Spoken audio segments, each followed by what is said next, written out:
know the kind of business you want to do. And if you don't know the kind of business you want to do, you need to understand the fact that you mix up with people around you. When you mix up with people around you, you hear what they say, definitely you will know how to go into a type of business that fits you. Basically, many people in our society now complain most times. They complain because of the fact that they are not getting what they need to get.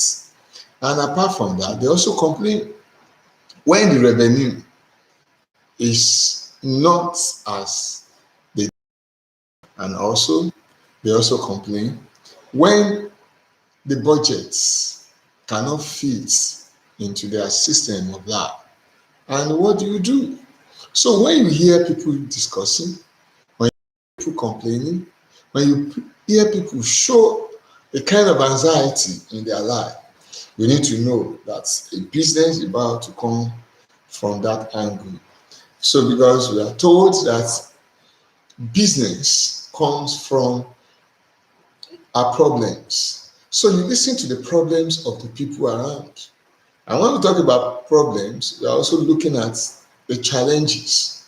So for you to develop a new business, you need to understand the fact that challenges around, you need to take note of all these challenges. What are the challenges that people go through within your environment? The challenges you go through will tell you the kind of business you are going into. Of course, you may not be able to understand the fact that a business, you may not know how to go about that business. But basically, the moment you know the problem and you know somebody who can fix the problem, definitely you can go into a fresh kind of business. I was discussing with some set of people. They were on an interview for a particular job. So I wanted to do a digital business with them.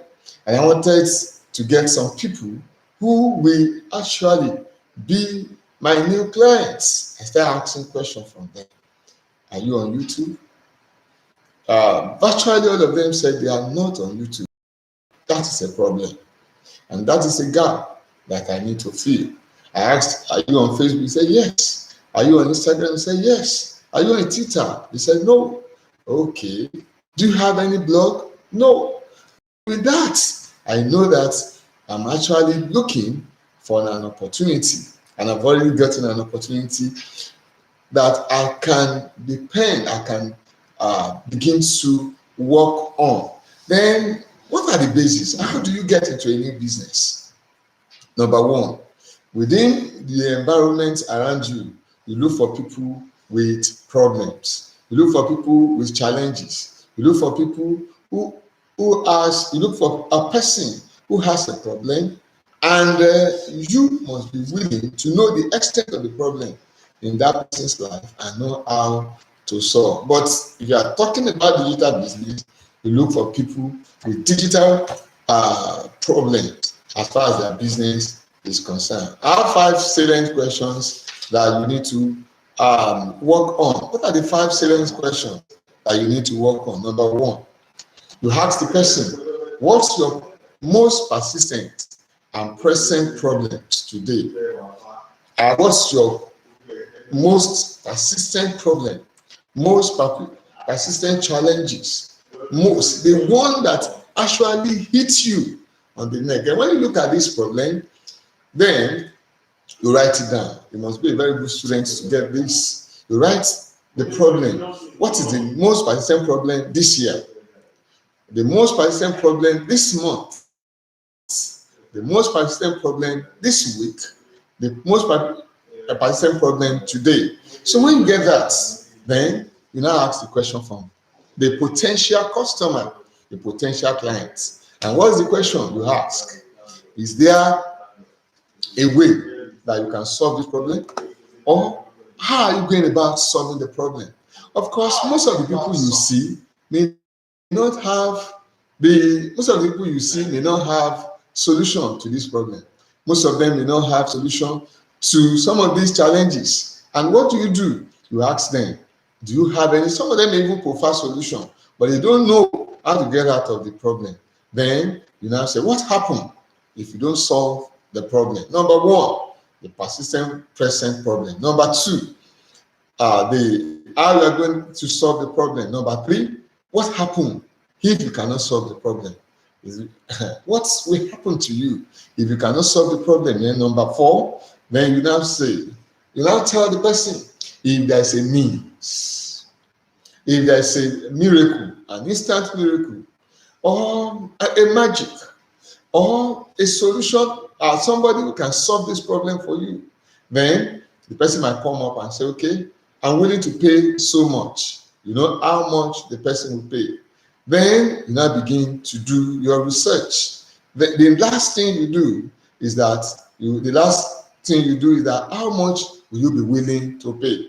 And the person may say, if I can get this problem out of my way, I'm willing to pay so much. I'm willing to pay 10,000 naira.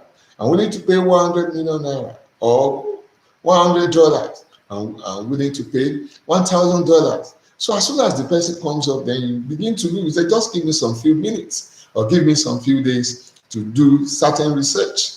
And as you go about, definitely you will find a solution to the problem. Like I said, you look at one, the persistent problem or challenges that the person is facing. Number two, you ask if the person has a solution to the problem. Number three, you ask the question, what happened if the problem is not solved? That is, you get the urgency of how the clients need solution to the problem. Then you now ask, if there is anything you can do to solve the problem, will the person be available to pay for it? Then lastly, how much is to pay? Then for your digital solution, you can, and if you are looking for a new person to get a business from, you can solve the problem this way. And I trust as you wait for the next lecture, you're able to get solution to the problem. Thank you. Please, if you like this talk, don't forget to share, subscribe, or for the next, so that you'll be able to know when next we're going to have the new video. Thank you, and God bless you.